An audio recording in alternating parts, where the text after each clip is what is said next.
There are brands that they do not create resale value for their watches. They have a very weird selling strategy. Yeah. I hate resale value of the watches, like Cartier, like Jake, like Piaget. You put a lot of hard-earned money into these brands, and the resale value is awful. The luxury watch you're thinking about buying is built on a lie. In fact, the entire industry is propped up by 3 of them, and today we're going to expose every single one. By the end of this video, you won't look at a luxury watch the same way again. If you appreciate getting the straight story on luxury, hit like, subscribe, and ring the notification bell. Let's get into it. The modern mechanical watch isn't a tool anymore, it's a symbol. The industry sells a fantasy of heritage and timeless value, but that fantasy is built on a foundation of carefully constructed and profitable myths. Let's tear them down, starting with the biggest one. Lie number 1, the myth of pure craftsmanship.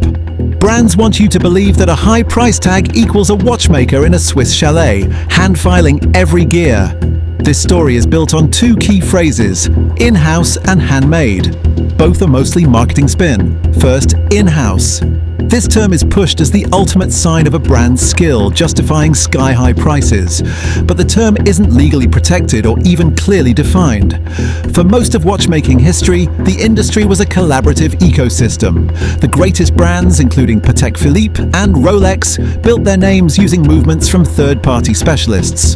Rolex only went fully in-house in 2005. The idea that in-house is the only way to achieve greatness is a modern invention. Today, brands play games with the definition.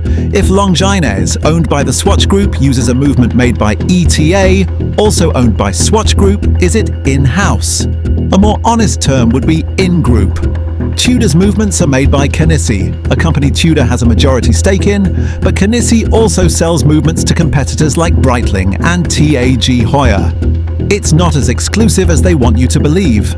Ironically, this entire in-house obsession was born from a business crisis. When ETA announced it would stop selling its movements to outside brands, everyone else had to scramble. They poured millions into making their own movements, and to justify the huge costs and higher prices, they created a marketing story that their new calibers were suddenly superior to the same ETA movements they had been proudly using for decades. Then there's the handmade illusion. While true handmade watches exist from masters like Philippe Dufour, they cost hundreds of thousands of dollars and take years to make a single piece. Your mass-produced luxury watch is made on advanced CNC machines. Calling it handmade because a person stitched the leather strap is like calling a Mercedes handmade because someone attached the seats. Lie number 2, the myth of national purity. Swiss made is the most powerful branding tool in the watch world. It suggests everything was crafted with alpine precision in Switzerland. The reality is very different. The law says for a watch to be labeled Swiss made, at least 60% of its manufacturing. Costs must be generated in Switzerland. The key word there is costs, not components. This is a massive loophole. Brands can meet that 60% threshold by counting high-value Swiss activities like R&D, design, marketing, and the high cost of labor for final assembly. This allows them to outsource the physical production of expensive parts like cases, bracelets, dials, and hands to cheaper factories in Asia. A watch can be legally Swiss-made while being mostly built from Asian parts that are simply assembled in Switzerland. This isn't just an outside criticism, it's a huge controversy inside the industry. In 2017, the high-end brand H. Moser and Saai, which makes over 95% of its components in Switzerland, announced it was removing Swiss-made from its dials in protest. The CEO said the label had been debased by brands exploiting the loopholes. When a brand that is more Swiss than the standard refuses to use the label, you know the label has lost its meaning. Lie number 3, the myth of inherent value. This is the most effective lie of all, that your luxury watch is a sound financial investment. The truth is, for the vast majority of watches, they are depreciating assets, just like a new car. This myth is fueled by a halo effect from a few specific models from brands like Rolex. Rolex has mastered the art of engineered scarcity. They deliberately restrict the supply of their popular steel sports models, creating insane demand.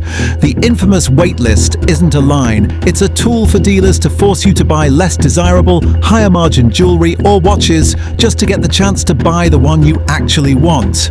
This retail scarcity feeds the grey market, where these watches sell for double or triple the retail price. While Rolex publicly condemns this, the grey market is their best marketing tool. It creates constant public proof that their watches are investments.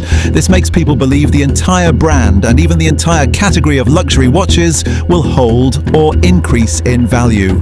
Luxury watches are a classic example of a Veblen good, an item where demand goes up as the price goes up. The high price is the main feature. The actual cost to produce a watch can be as low as 5 to 15% of its retail price. The rest is marketing, brand equity, and profit. And here is the hard data. The moment you buy most luxury watches, they lose a huge chunk of their value. An Omega Seamaster can drop between 25 and 35%.